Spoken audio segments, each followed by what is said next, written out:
Assalomu alaykum qadrli yurtdoshlar, muhtaram dindoshlar.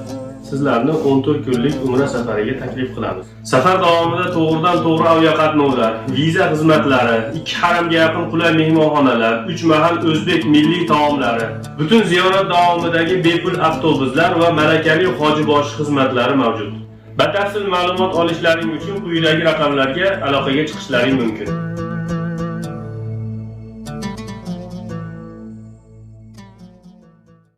Assalomu alaykum qadrli obunachi, sog'misiz, salomatmisiz? Qadrdonlar, bilasizlar, mana bu ikkinchi kanalim. Birinchi kanalim Ezgu Amal. Ana shu birinchi kanalimda bir video chiqargan edim 1-2 kun oldin. U videoda aytib o'tganmanki, katta ustoz blogerlardan Nasim aka Xolif va uning shogirdlari Navro'z Moskvada nima gaplar kanalining admini ikkalasi Kazan shahridagi bir to'polonni chiqarishgandi. Ya'ni bir ayolni orqasidan bir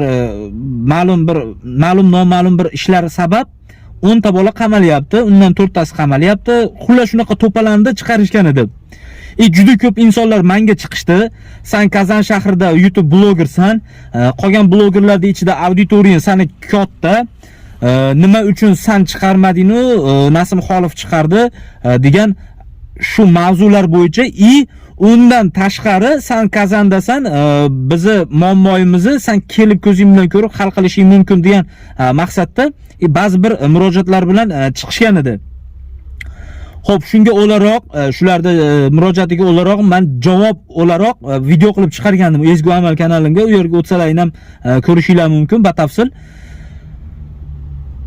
Shunda men aytgandim, ba'zi bir erkaklar Rossiyaga kelib ikkinchi xotin qiladi yoki birinchi xotin qilib uylanib, nikoh qilib, ana shu xotinlarini pulini olib, ma'lum bir sabablarga ko'ra olib, endi xotinlarini pulini qaytarib berish kerak bo'lgan paytda xotinini qo'yib yorib, qochib ketyapti yoki bo'lmasam uylanyapti.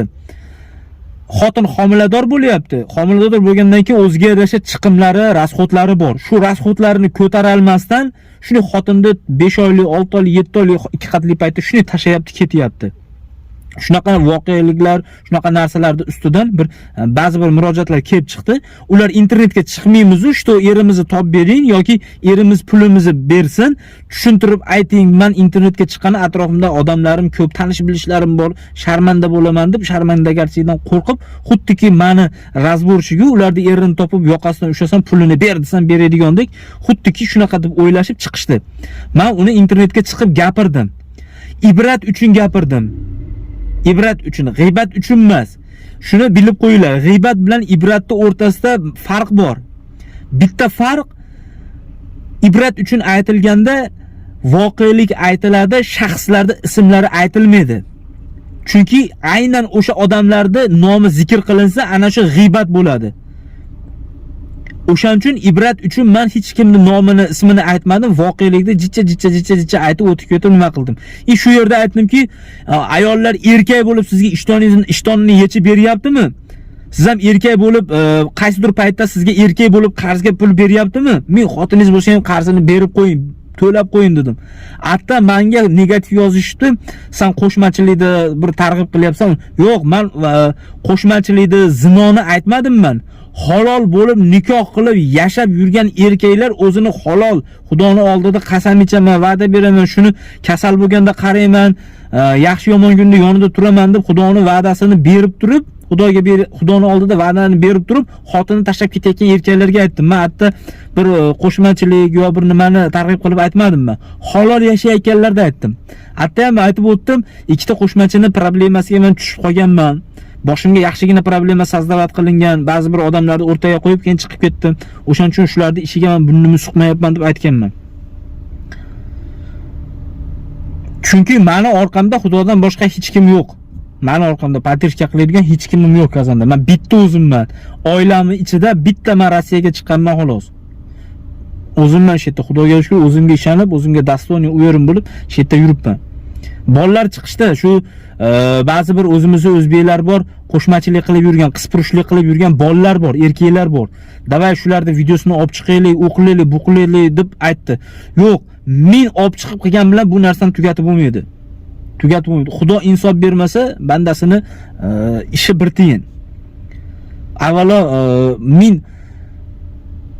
men turib beraman degan odamlarda bitta ikkita ishga burnimni suqib aralashganimdan keyin boshimga balo kelayotganda ko'rdim. Tomosha qilib turishdan o'tmadi. O'shaning uchun avvalo Xudo deb turib o'zingizni o'tga otib yuboradigan bo'lsangiz, men payg'ambar basman Ibrohim alayhisalomga o'xshagan bir Xudoy taolo o'tni o'chirib qo'ysaki, men bir gulzorning ichiga tushsam. Men ham bitta gunohkor bandaman. Xudo meni himoya qilib oladi deb turib, o'zimni o'tni ichiga otsam, bu yaxshi ish emas. Meni ham bola chaqam boshqa narsam bor. Men qo'rqqanim uchun aytmayapman men. Prosta hozircha keragi yo'q. Vaqti keladi, hammasini iziga tushirsak bo'ladi, Xudo xolasa. Hamma narsaning vaqti bor, Xudo xolasa. Joyi, vaqti bor, Xudo xolasa. Bo'ladi hammasi. Asta-asta ketyapti, Xudo xolasa. Hammasi iziga tushadi. Inshaalloh. Xudodan umidimiz bor. O'shanaqa gap. O'shaning uchun meni noto'g'ri tushunganlar yo boshqalar to'g'ri tushuninglar. Agar murojaatlar bo'ladigan bo'lsa, pastki raqamlarga chiqaveringlar. Misol uchun dokument qilib, mashinniklarga uchrab qolayotganlar yo boshqa bir sohalarda bir pulni ola olmayotgan shunaqalar bo'ladigan bo'lsa, aloqaga chiqinglar. Davlatimizda mana bu Kazan shahrida O'zbekiston Respublikasining konsulsiyasi bor.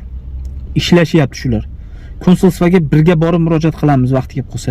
Diasporamiz bor, O'zbekiston diasporasi madaniyat markazi, O'zbekiston milliyligini, sport, o'zimizning milliyligimiz, bir boshqa muammolarimizni ko'tarib bizga yordam beradigan diasporamiz bor bu yerda.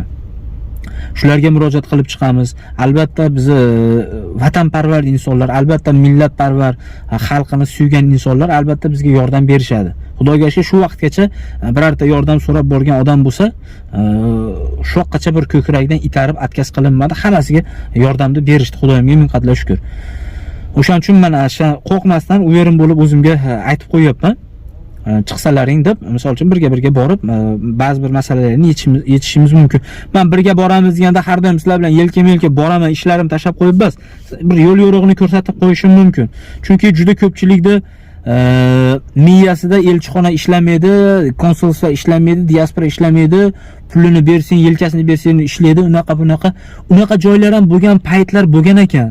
Aytib berishdi menga. Unaqa paytlar bo'lgan, bu aytilgan. Hozirgi paytda emas. Hozirgi paytda kim qaysi mansabda ishlayotgan bo'lsa, tepada o'tirgan O'zbekistondagi kattalar so'rab olyapti. Seni palonjaga o'tkazib qo'yganmiz. Nima ish qilyapsan xalq uchun deb so'rab olyapti.